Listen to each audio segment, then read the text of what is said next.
Hai, salam akademika. Hari ini, mahasiswa saya di kelas Hukum Pengungsi, Fakultas Hukum Universitas Hasanuddin, menyelenggarakan sebuah diskusi publik merespon situasi perang Rusia versus Ukraina.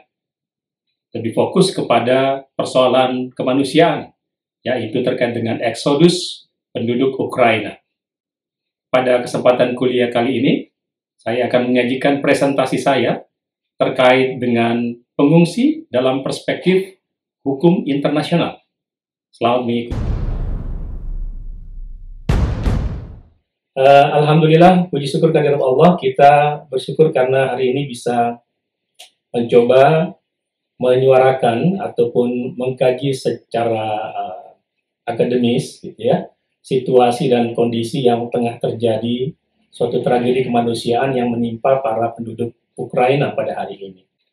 Kita tidak menyoal lagi soal mengapa perang itu terjadi dan sebagainya secara politik. Nah, hari ini mari coba kita bersuara untuk hal yang sangat-sangat sensitif gitu ya, dan sangat menurut saya perlu menjadi perhatian kita semua, yaitu terkait dengan aspek kemanusiaan. Untuk memandu saya di dalam memberikan materi, saya memberi judulnya dengan judul Pengungsi dan Tanggung Jawab Negara Berdasarkan Hukum Internasional.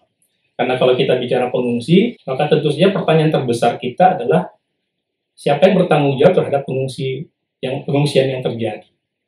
Kemudian apakah terus kemudian kita hanya begitu saja melihat pengungsian itu menderita ataupun merasakan penderitaan mereka di situasi pengungsian yang sedemikian rupa, tanpa terus kemudian kita mencoba untuk melihatnya secara konsep hukum ya, terkait dengan bagaimana negara bertanggung jawab. Nah, mengawalinya saya akan coba untuk terlebih dahulu mengajak kita untuk melihat situasi data ya yang dilansir oleh UNHCR atau UNHCR yang merupakan organ khusus PBB untuk masalah-masalah pengungsi. Menurut data UNHCR bahwa data tahun 2020 itu di dunia ini ada sekitar 82,4 juta orang. Yang pada pertengahan tahun 2021 lalu itu sudah meningkat menjadi 84 juta orang. Nah, data ini kalau menurut UNHCR membaginya dalam beberapa kategori. Ada yang merupakan pengungsi dalam konteks dua hal. Pertama adalah mandat dari UNHCR sendiri, itu sekitar 20,7 juta orang. Kemudian ada para pengungsi Palestina yang sudah dikelola atau dibantu oleh United Nations Relief and Works Agencies, gitu ya, yang merupakan mandat mereka, UNRWA itu sekitar 5,7 juta. Jadi total yang memiliki status sebagai refugees berdasarkan mandat dan juga kedudukan di Palestina itu sekitar 26,4 juta orang. Selain pengungsi-pengungsi yang ada pada ranah UNHCR itu sendiri, ada yang belum mendapatkan status pengungsi atau yang sedang menjadi perhatian UNHCR itu. Di antaranya ada 3,9 juta orang Venezuela yang harus terpaksa meninggalkan rumahnya dan ada sebagian besarnya meninggalkan negaranya. Terus kemudian ada orang-orang yang masih statusnya sebagai asylum seekers, jadi masih bersifat pencari suaka. Mereka ini orang-orang yang belum mendapatkan status dan mungkin masih menunggu atau mungkin berada dalam kondisi yang lain, gitu ya. Dan mereka mencoba untuk mencari suaka. Dalam konteks asylum itu kita kenal ada beberapa jenis asylum, ada yang diplomatik, politik, dan juga sifatnya pengungsi. Ada 4,1 juta orang. Kemudian ada yang lebih besar lagi, yaitu 48 juta orang yang dikenal dengan istilah internally displaced people atau displaced persons atau IDPs. IDP ini adalah orang-orang yang terpaksa meninggalkan rumahnya, gitu ya, tetapi mereka belum berada di luar negaranya. Jadi mereka terpaksa berada di luar rumah, meninggalkan rumah kediamannya, tetapi masih dalam koridor atau batas-batas negaranya. Ini yang disebut dengan internally displaced people atau persons. Itu masih ada 48 juta orang. Nah, semua ini masuk kategori orang-orang yang terpaksa. Jadi bahasanya adalah forcibly displaced people. Kata pengungsi itu dalam konteks umum memang selalu dinarasikan sebagai orang yang terpaksa pergi dari rumah karena satu hal, gitu ya, karena terpaksa, ancaman dan sebagainya. Tapi kalau kita bawa dalam konteks hukum pengungsi, maka kata pengungsi atau dalam bahasa Inggrisnya adalah refugee itu mengandung makna juridis yang berbeda dengan apa yang umum ketahui. Karena implikasi hukumnya akan sangat berbeda, gitu ya. Nah, ya daripada repot kita milih-milih apa istilahnya, mending kita sebut aja semua pengungsi, gitu. Tapi sebagai orang hukum pembelajar tentu kita harus bisa mengetahui bahwa ada pembedaan di dalam sana, gitu ya. 84 juta orang itu kalau ditambah dengan data UNHCR pada tanggal 5 Maret itu ada sekitar 1,5 juta orang. Dan penyebarannya tadi benar ada Poland, Hungaria, terus kemudian Slovakia, Moldova, Romania, Rusia, dan Belarus, dengan terbesar adalah negara Poland. Nah, yang menjadi inti dari pemaparan saya ini adalah mencoba untuk melihat tentang apakah mereka pencari suaka, terus pengungsi, terus kemudian apakah mereka cuma sebatas eksodus. Maka saya coba kembangkan lagi dengan istilah apakah status mereka itu adalah, apakah perlindungan hukum yang mereka peroleh itu adalah berdasarkan konvensi atau convention dari refugee, status refugee 1951, ataukah dia sifatnya status protection, karena nanti kita akan lihat bagaimana hukum Eropa, atau sifatnya memang lebih universal dalam konteks humanitarian status. Nah, ini mari kita coba kaji, gitu ya.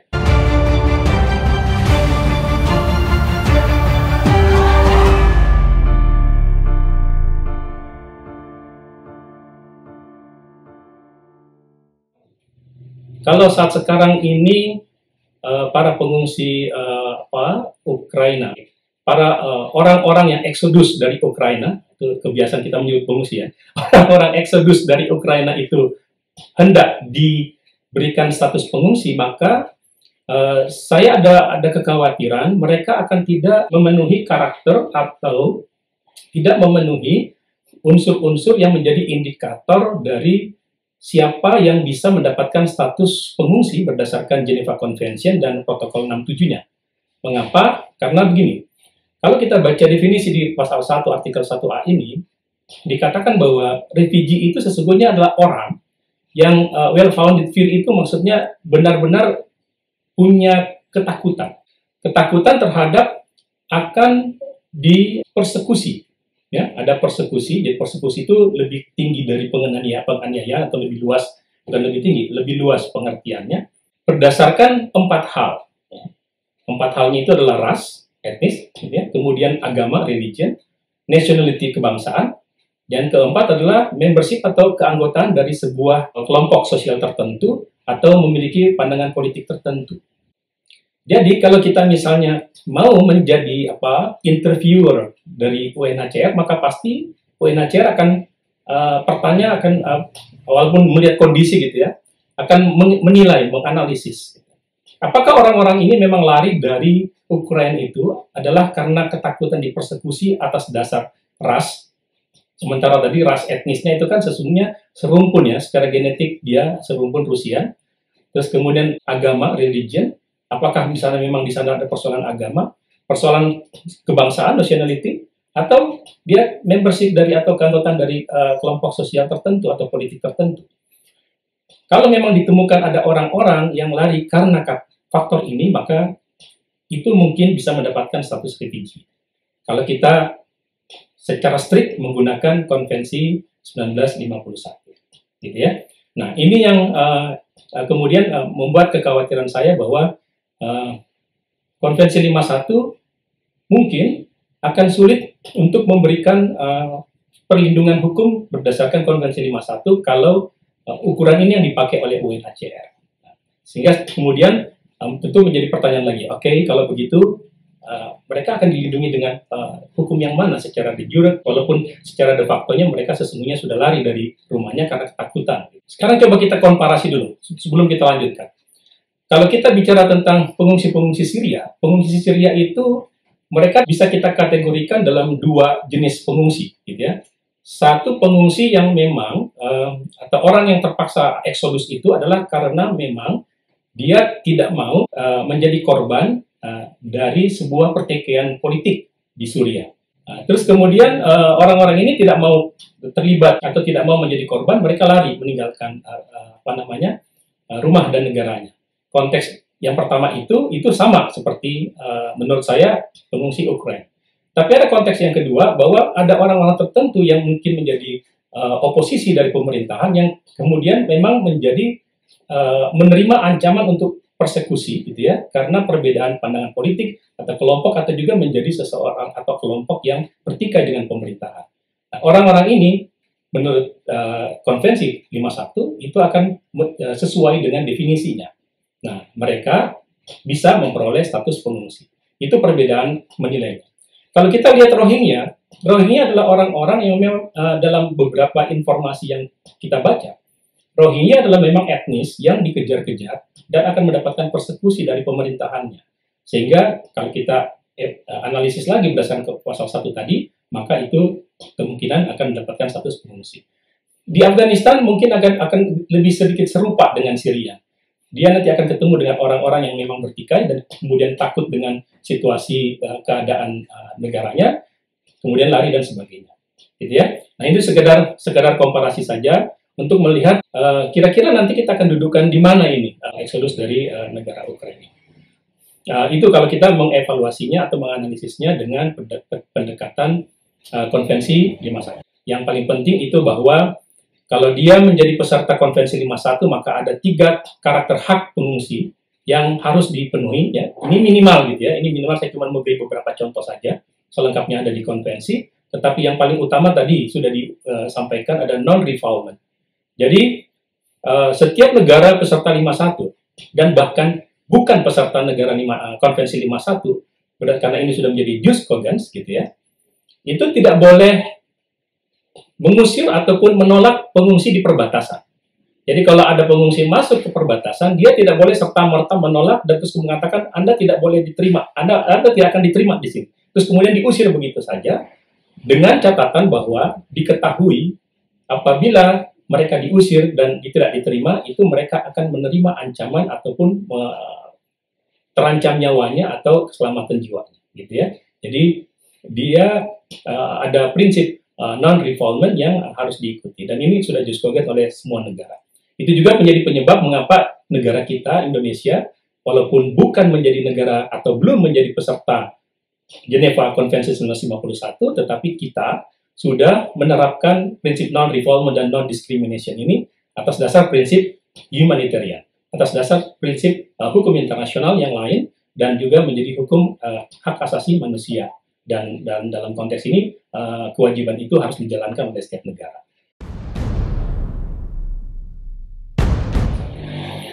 Tapi sekarang mari kita lihat bahwa kasus ini terjadi di Eropa, gitu ya.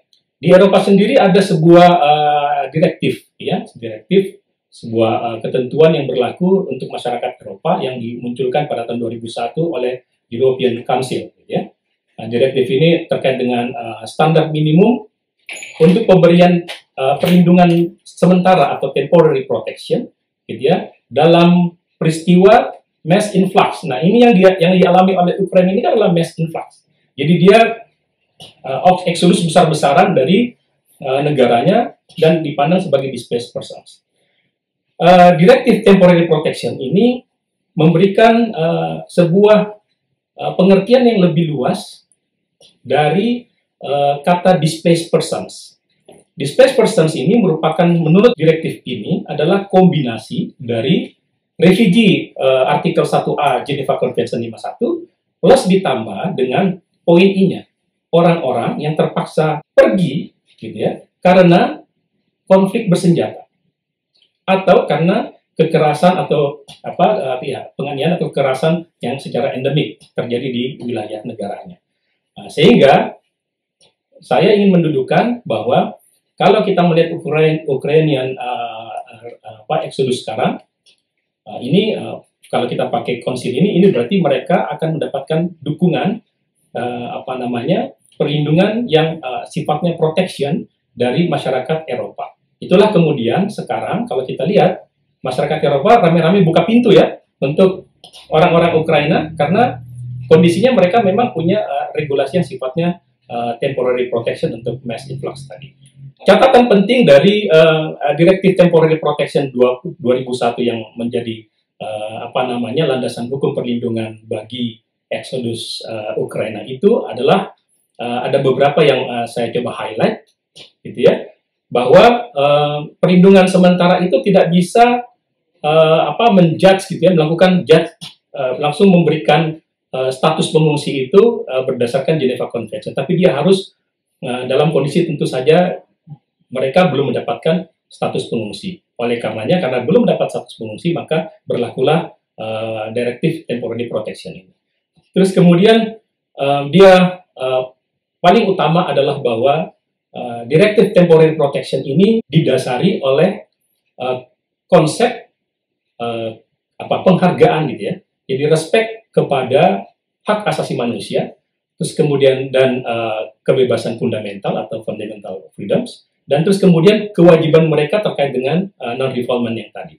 Jadi direktif ini dibebankan kepada semua negara Uni Eropa untuk menerapkan suatu perlindungan bagi siapapun yang menjadi orang-orang yang terlibat dalam eksodus itu untuk mendapatkan perlindungan atas dasar konsep human rights, terus kemudian fundamental freedoms, dan juga non-refoulement yang tadi. Dan terus kemudian kalau ditanya durasi perlindungan proteksi ini, Konvensi 51 itu sesungguhnya tidak ada aturan tentang berapa tahun, gitu ya, mereka harus menjadi pengungsi. Itu nanti ada beberapa situasi. Tapi kalau di artikel 4 dari Direktif Temporary ini, itu ada aturan tentang 1 tahun, terus kemudian bisa diperpanjang paling lama 6 sampai 1 tahun berikutnya. Dan terus kemudian bila mana masih terus menjadi eksodus atau menjadi orang yang dilindungi dengan direktif ini, maka itu akan dibicarakan dengan konsil, permohonan kepada konsil berikutnya. Sebagai highlight saja bahwa ada kewajiban terkait dengan direktif protection itu sebenarnya hampir sama dengan Konvensi 51. Jadi ada memberikan izin residence, terus kemudian membolehkan bekerja, gitu ya, kalau memang mereka bisa bekerja dalam kurun waktu proteksi ini. Terus kemudian mereka disediakan housing, akomodasi, gitu ya. Terus kemudian itu 18 tahun ke atas dia bisa sekolah lebih jauh. Terus kemudian ada reunited atau mereka dipertemukan kembali dengan anggota-anggota keluarganya yang terpisah. Dan ketika masa ini berakhir, maka mereka akan difasilitasi untuk pulang kembali ke negaranya. Itu beberapa direktif. Nah, ada catatan penting, dan ini yang menjadi nanti ada isu terbaru yang kita dengar, gitu ya, bahwa ada special provision atau aturan khusus yang ada di Konsil Direktif yang sesungguhnya kita juga bisa temukan di Konvensi 51. Bahwa orang-orang yang di Konvensi 51 ya, bahwa orang-orang yang tadi di pasal satunya itu akan diberikan status pengungsi, itu tidak akan diberikan karena alasan-alasan tertentu. Nah, alasannya itu sama dengan special provision yang ada di Direktif Temporary itu. Antara lain misalnya mereka terlibat dalam, mereka itu orang laki-laki atau perempuan yang terlibat dalam sebuah kejahatan terhadap perdamaian atau crime against peace. Mereka diduga ataupun juga telah diketahui menjadi seorang yang merupakan penjahat perang, atau mereka pernah atau tengah melakukan suatu crime against humanity yang tentu saja itu merupakan suatu kejahatan internasional yang harus diadili. Terus kemudian mereka juga pernah atau tengah terlibat dalam sebuah kejahatan yang non-political. Itu sama dengan konvensi, dan juga mereka tidak ditemukan bersalah bertindak melawan tujuan dan prinsip-prinsip dalam Perserikatan Bangsa-Bangsa. Nah, artikel 28 ini dilengkapi dengan suatu special provision tambahan dengan catatan begini. Dan ini juga ada di Konvensi 51 kalau kita membacanya untuk pasal 33 di non-refoulement. Bahwa seseorang itu bisa saja mungkin tidak akan diberikan proteksi jika diketahui dalam proses mengidentifikasi mereka merupakan orang-orang yang diduga, gitu ya, bisa berbahaya bagi keamanan dari negara yang menampung mereka, gitu. Dan juga bisa menimbulkan serious crimes dan berbahaya bagi komunitas. Nah, di Konvensi 51 juga ada juga aturan terkait dengan itu, bahwa negara atau host atau negara yang menerima mereka pada saat mereka datang, itu juga bisa menyatakan bahwa orang ini tidak diterima. Gitu. Nah, ini yang mungkin sedang terjadi hari ini, bahwa ada banyak kasus di beberapa kasus-kasus pengungsi, tidak hanya kondisi eksodus Ukraina hari ini, bahwa ada negara-negara yang menilai seseorang atau pengungsi itu karena faktor-faktor ini. Dan ini ternyata juga menjadi celah di dalam special provision dan pengaturan tentang Geneva Convention ini, bahwa kalau negara menganggap orang yang datang ini akan menimbulkan kekacauan yang luar biasa kepada negaranya atau komunitasnya, atau mungkin juga mengancam kerukunan yang ada di dalam komunitasnya, di rakyat negaranya, maka dia bisa saja tidak akan memberikan perlindungan atau tidak akan memberikan status pengungsi. Dan oleh karena itu mungkin dia akan dideportasi, atau dengan bantuan UNHCR itu akan diproses untuk kalau memang dia menimbulkan masalah. Data yang saya temukan yang lagi ramai di beberapa pemberitaan di Amerika dan dunia, itu ada pernyataan Perdana Menteri Bulgaria Kirill Petkov gitu ya. Ini sekedar dikutip saja dari sebuah laman NPR.org, tapi juga dilansir oleh berbagai media internasional. Jadi ketika orang-orang Ukraina itu datang gitu ya ke negara-negara di Eropa, itu ternyata ada perbedaan yang dialami oleh orang warga asli Ukraina dengan orang asing yang kebetulan ada di Ukraina yang juga terpaksa harus menjadi eksodus. Nah, pernyataan ini ternyata awalnya saya mengira itu hoax, dan memang pemerintah Polandia sudah membantah itu hoax katanya. Nggak seperti itu, tetapi ternyata berita-berita di berbagai media itu menuliskan pernyataan Petkov ini sebagai salah satu contoh saja misalnya. Karena ada banyak testimoni dari orang-orang yang saya maksudkan tadi. Nah, mereka menganggap ada perbedaan. Ada orang-orang yang berasal dari Afrika, yang kemudian ternyata diperlakukan berbeda ketika mereka ingin menjadi atau eksodus keluar dari Ukraina, gitu ya. Ada kata-kata bahwa these people are Europeans. Jadi orang-orang ini adalah orang-orang Eropa. Mereka adalah orang-orang pintar, kata intelijen. Mereka orang-orang terpelajar, gitu ya. Ini bukanlah pengungsi yang biasanya, gitu. Jadi ini bukanlah orang-orang yang istilahnya identitasnya tidak pasti. Gitu.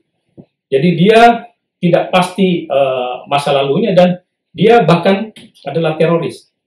Pernyataan ini tentu saja menimbulkan berbagai macam kontradiksi di tengah situasi eksodus Ukraina pada hari ini, gitu ya. Tapi itu kondisi yang menarik untuk nanti kalau misalnya ada yang ingin menelitinya.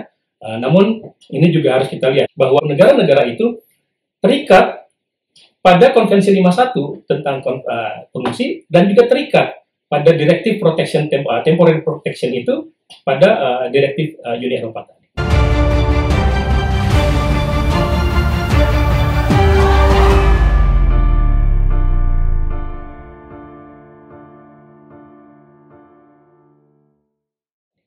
Nah sekarang mari kita lihat apa yang dilakukan oleh UNHCR.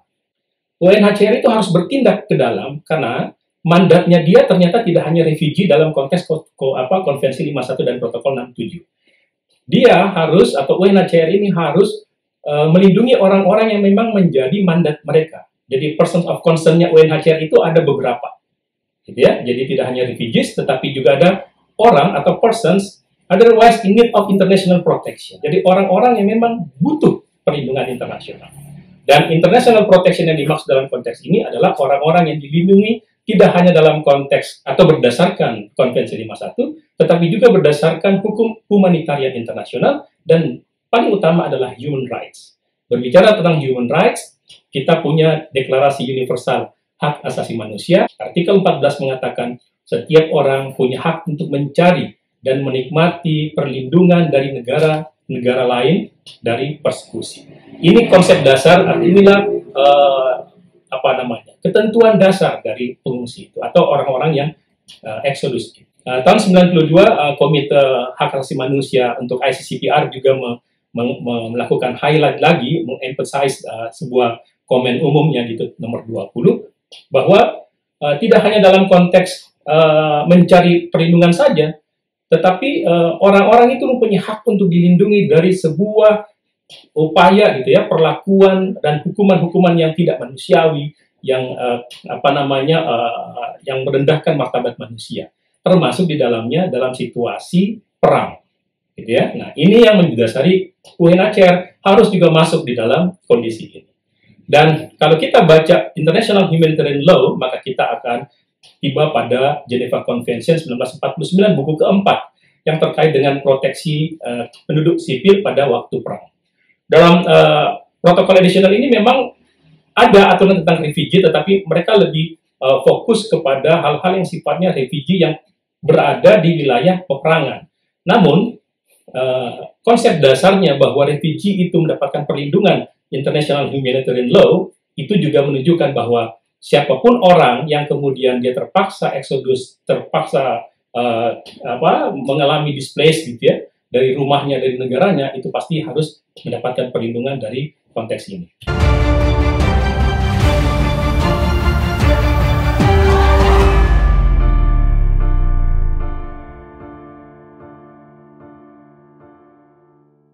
Nah sekarang, bagaimana tanggung jawabnya negara-negara itu? Kalau kita baca ketentuan-ketentuan hukum internasional, maka kita tiba pada suatu ketentuan yang diterima secara luas tentang responsibility dari negara untuk perbuatan-perbuatan yang salah yang dinilai secara internasional.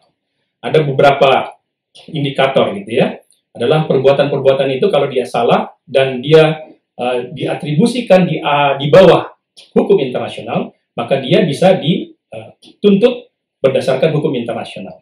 Atau dia mempunyai kewajiban secara internasional, tapi terus kemudian dia tidak jalankan dengan benar, maka dia juga bisa dituntut dibawa ke pengadilan-pengadilan internasional. Apakah nanti ada restitusi, ada kompensasi, dan sebagainya, ini menjadi kewajiban. Yang menarik kenapa terus kemudian saya munculkan ini, jadi selain tanggung jawab itu hadir karena ketentuan tentang konvensi 51, ataupun European Protection Directive tadi, ternyata International Humanitarian Law juga menjadi dasar, terus kemudian kita bisa menilai negara itu apakah menjalankan kewajibannya secara hukum internasional atau tidak. Atau bahkan pelanggaran yang dilakukannya atau kesalahan-kesalahan yang dilakukannya, itu kita bisa basiskan pada hukum yang tadi. Dan kalau itu terjadi, maka kita bisa membawa itu dalam kasus-kasus ke pengadilan internasional.